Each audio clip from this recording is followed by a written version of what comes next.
एक जंगल में एक मीठी नाम की चिड़िया रहती थी। उसने कुछ ही दिन पहले 2 अंडे दिए थे और मीठी अपने 2 अंडों के साथ अपने छोटे से घोंसले में बड़ी ही हंसी खुशी से रहती थी। उसकी ये खुशी दुगनी हो गई जब उसके बच्चे अंडों से बाहर आ गए। लेकिन एक रात आसमान अचानक गरज उठा। मूसलाधार बारिश और तेज हवाओं ने पूरे जंगल को हिला दिया। मीठी ने जैसे तैसे अपने बच्चों को तो बचा लिया, लेकिन उसका घोंसला तेज बारिश अपने साथ ले गई। अरे माँ, अब हम क्या करें? हमारा घोंसला तो पानी में बह गया। डरो नहीं बच्चों, तुम्हारी माँ है ना, मैं तुम्हें कुछ नहीं होने दूंगी। हम किसी घने पेड़ पर चलते हैं। मीठी ने बड़ी ही मजबूती से अपने बच्चों को हिम्मत दी और वो उन्हें लेकर एक घने पेड़ पर आ गई, जहाँ पर ज्यादा बारिश नहीं लग रही थी। बच्चों, तुम बिल्कुल चिंता मत करो। बारिश थोड़ी कम होते ही हम कहीं न कहीं पर सहारा ढूंढ ही लेंगे। अरे झीले, जरा ढंग से खेल, चीटिंग मत कर। अरे भाई, कोई शिकार दिखाया नहीं। अरे अगर शिकार दिख गया होता तो अब तक उसे पकड़ नहीं लिया होता। अरे भाई, एक बात बोलूं, मुझे तो नहीं लगता कि ऐसे घोंसले में बैठे बैठे हमें शिकार मिलेगा। ऐसी मूसलाधार बारिश में कोई पंछी घोंसले से बाहर नहीं निकल रहा। अब समय आ गया है कि हम वर्क फ्रॉम होम करना छोड़ दे। अब चाहे कितनी ही बारिश क्यों ना हो, बाहर जाकर शिकार ढूंढना ही होगा। बच्चों, बारिश कम लग रही है, चलो हमें कहीं पर सहारा ढूंढना होगा। यहाँ पर बैठे रहना भी खतरे से खाली नहीं है। मीठी अपने दोनों बच्चों को लेकर एक सुरक्षित जगह की तलाश करने लगी। वो अपने जंगल से काफी दूर आ गए, जहाँ पर उन्हें एक घोंसला दिखाई दिया। चलो बच्चों, यहाँ पर किसी से मदद मांग कर देखते हैं। तीनों घोंसले के पास आ गए और मीठी दरवाजा खटखटाकर मदद मांगने लगी। कोई है? दरवाजा खोलो, हमारी मदद करो। ऐसी तेज बारिश में हमें अपने घोंसले में ले लो। हैं? इतनी रात को मदद मांगने कौन आ गया? गोरी दरवाजा खोल देती है। अरे तुम कौन हो? अरे हमारी मदद करो, ऐसी तेज बारिश में हमारा घोंसला टूट गया है। बस आज की रात हमें अपने घोंसले में सहारा दे दो। मीठी की मजबूरी सुनकर चालाक गोरी का दिमाग दूसरी दिशा में ही चलने लगा। अरे वाह, आज तो ऊपर वाला मुझ पर मेहरबान है। मुझे बैठे बिठाए ही एक नौकर मेरे घर भेज दिया। अच्छा, तो तुम्हें मदद चाहिए? तुम बिल्कुल चिंता मत करो, मैं तुम्हारी पूरी मदद करूंगी। लेकिन मेरी एक छोटी सी शर्त है। शर्त? कैसी शर्त? बस तुम्हें मेरे घर का सारा काम करना होगा। बर्तन, झाड़ू, मेरे लिए अनाज लाना होगा और उसे पकाना भी होगा। फिर तुम जितने दिन चाहे उतने दिन मेरे घर रह सकती हो। गोरी की बातें सुनकर मीठी और उसके बच्चों को बहुत गुस्सा आया। क्या तुम मेरी मजबूरी का फायदा उठा रही हो? मैं तो यहाँ बस तुमसे छोटी सी मदद मांगने आई थी, लेकिन तुम तो मुझे अपना नौकर बनाना चाहती हो। माँ, चलिए यहाँ से। ऐसे मतलबी लोगों से बात मत करिए। क्या कहा?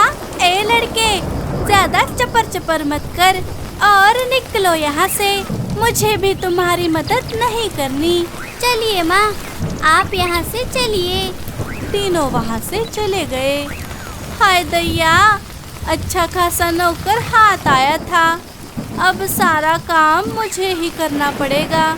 मीठी आसपास एक सुरक्षित जगह की तलाश करने लगी। माँ, मैं तो बहुत थक गया हूँ, अब मुझसे ज़्यादा उड़ा नहीं जाएगा। हाँ मेरे बच्चे, बस थोड़ी देर, मैं यही कहीं पर सहारा ढूंढती हूँ। तभी उसे थोड़ा आगे की ओर एक बड़ा सा पेड़ दिखाई दिया जिसमें एक छोटी सी खोखर थी। बच्चों, वो देखो, मुझे वहाँ पर एक खोखर दिखाई दे रही है। चलो हम वहीं पर चलते हैं।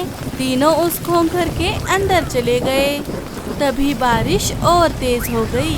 हवाएं इतनी जोरों से चलने लगी कि जंगल के कुछ पेड़ तक टूटने लगे। माँ, अच्छा हुआ हमें समय रहते ये खोखर मिल गई, वरना ऐसी तेज हवा और बारिश में तो हम उड़ भी नहीं पाते।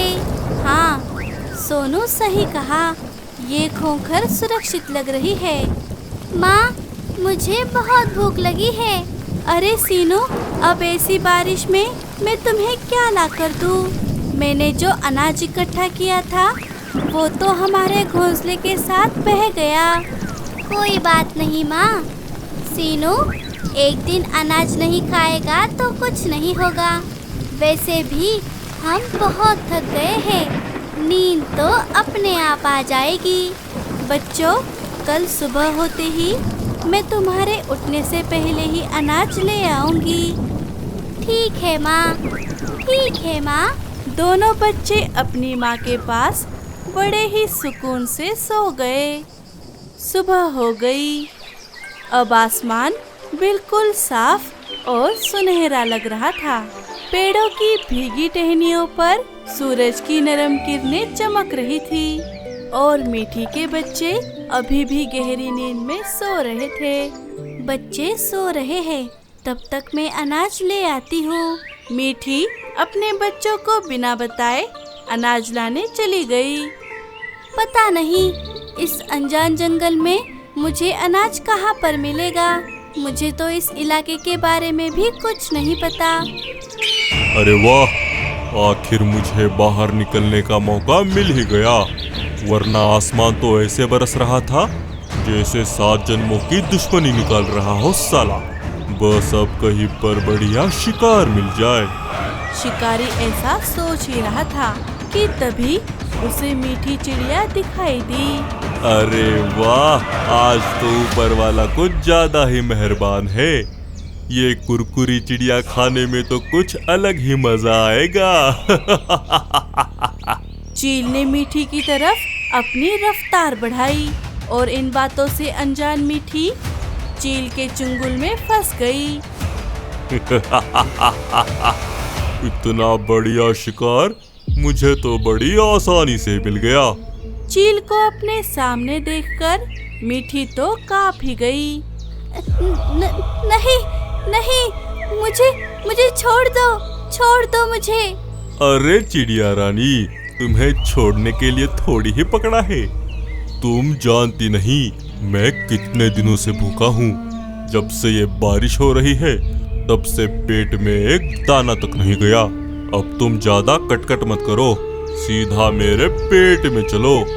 ऊपर वाले के लिए मुझे छोड़ दो। मेरे बच्चे कल से भूखे हैं, मुझे उनके लिए अनाज लेकर जाना है। वो वहाँ पर मेरी राह देख रहे हैं।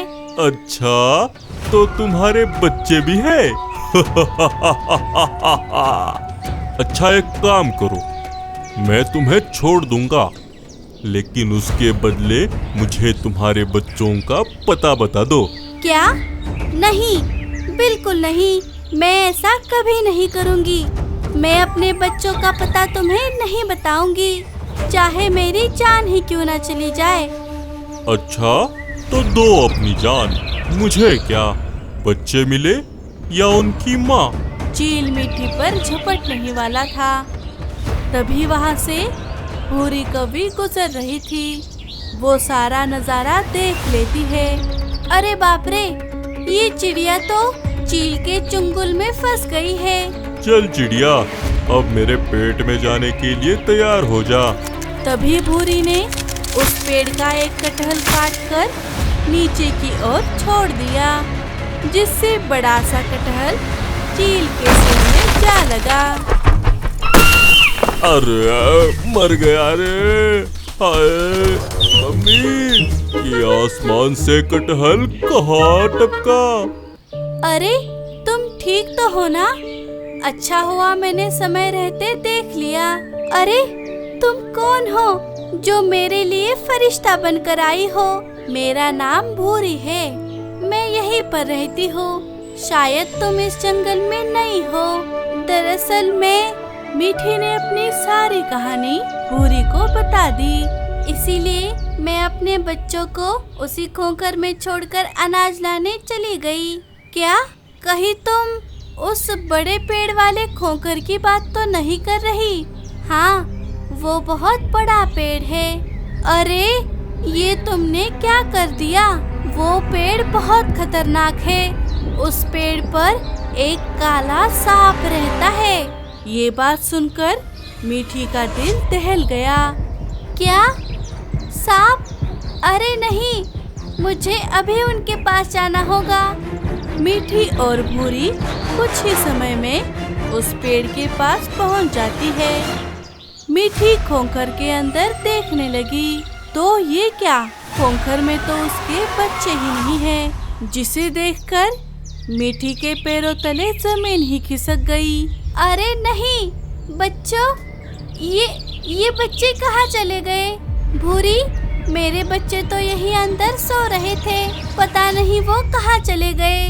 मीठी, तुम परेशान मत हो, हम बच्चों को ढूंढ लेंगे। मीठी और भूरी बच्चों को ढूंढने चली गई। तभी थोड़ा आगे जाने पर उसके दोनों बच्चे मीठी को आवाज लगाने लगते हैं। माँ, माँ, हम यहाँ हैं। सीनू, सोनू, तुम दोनों यहाँ? मीठी और भूरी उनके पास चली गई। बच्चों, तुम दोनों यहाँ पर क्या कर रहे हो? तुम्हें पता भी है मैं कितना घबरा गई थी। अरे माँ, आपको पता है हमने खीर खाई है। क्या? हाँ माँ, दरअसल जब हम सो रहे थे तब हमें गर्मा गर्म खीर की खुशबू आ गई और जब हमने देखा तो ये कम्मो दादी खीर बना रही थी तो इन्होंने हमें पेट भरकर खीर खिलाई है। अरे कैसी माँ है तू? उस भयंकर खोखर में अपने नन्हे बच्चों को अकेला छोड़कर कहाँ चली गई थी? अच्छा हुआ मैंने इन्हें रोक लिया, वरना ये तो वापस उस खोखर में जा रहे थे। बुआ जी, आपका बहुत शुक्रिया। मैं इस जंगल में पहली बार आई हूँ, इसीलिए मुझे उस पेड़ के बारे में कुछ नहीं पता था, वरना मैं अपने बच्चों को अकेला छोड़कर अनाज लाने कभी नहीं जाती। अच्छा, अरे अनाज लाने उतनी दूर जाने की क्या जरूरत है? यही इस पेड़ के पीछे एक बड़ा सा खेत है। हाँ, हम सब वहीं से अनाज लाते हैं। मैं तो कहती हूँ मीठी, तुम अपना नया घोंसला यहीं पर बना लो, इससे तुम्हें कोई परेशानी नहीं होगी। अब तुम चिंता मत करो, हम सब तुम्हारे साथ हैं। हाँ, और नया घोंसला बनाने तक तू और तेरे बच्चे मेरे घोंसले में रह सकते हैं, कोई दिक्कत वाली बात नहीं। मैं आप दोनों का शुक्रिया कैसे करूं? इस अनजान जंगल में आप दोनों मेरे लिए फरिश्ता बनकर आई है। अब मैं जल्द ही अपना एक पक्का घोंसला बना लूंगी। आज के बाद मैं अपने बच्चों को कोई परेशानी नहीं होने दूंगी। और कुछ ही दिनों में मीठी ने एक बड़े से कटहल का एक पक्का घोंसला बना लिया। मीठी ने अपने बच्चों के लिए ढेर सारा अनाज भी इकट्ठा कर लिया। एक दिन जंगल में भयंकर तूफान आया। हाय दैया, अब हम क्या करें? ऐसी बारिश में तो हम ऊपर वाले को प्यारे हो जाएंगे। गोरी और लल्लू सहारे की तलाश में इधर उधर भटकने लगे। उड़ते उड़ते वो बहुत दूर आ गए। चलो गोरी, उस घोंसले के पास चलो, शायद वहाँ पर हमारी कोई मदद कर दे। दोनों मीठी के कटहल के घोंसले के बाहर आकर मदद मांगने लगे। कोई है? दरवाजा खोलो, हमें अंदर ले लो। अंदर से मीठी ने दरवाजा खोल दिया। अरे तुम? हाँ कभी, हमारी मदद करो चिड़िया, हमें अंदर ले लो। मैं तुम्हें अंदर ले लूंगी। उसके बदले हाँ हाँ, मैं तुम्हारे घर का सारा काम कर दूंगी। अरे मैं तो ये कह रही थी कि उसके बदले मुझे कुछ नहीं चाहिए। तुम्हें मेरे घर का काम करने की कोई जरूरत नहीं। आइए, आप दोनों अंदर आइए। मीठी ने अपना बड़कपन दिखाया और दोनों को अपने घोंसले में ले लिया। गोरी को भी अपनी गलती का एहसास हो गया था। उसने मीठी से माफी भी मांगी और सभी हंसी खुशी से रहने लगे। तो प्यारे दोस्तों, आपको हमारी कहानी कैसी लगी? अगर आपको ये कहानी अच्छी लगी हो तो इसे अपने दोस्तों के साथ जरूर शेयर करें और चैनल को सब्सक्राइब करके कमेंट्स में अपना नाम लिखना ना भूलें। हमारी पिछली वीडियो में कमेंट करने वाले प्यारे सब्सक्राइबर्स के नाम हैं आंचल, बिंदु, सदनीन, नव्या, महेंद्र, जोया, आलिया, शिवानी, आमिर, गोलू, रीमा, गीतांजलि, जानिफा, एहसान, पायल, छायांशी एंड अर्नव, अनन्या। वीडियो को आखिर तक देखने के लिए आपका बहुत बहुत धन्यवाद।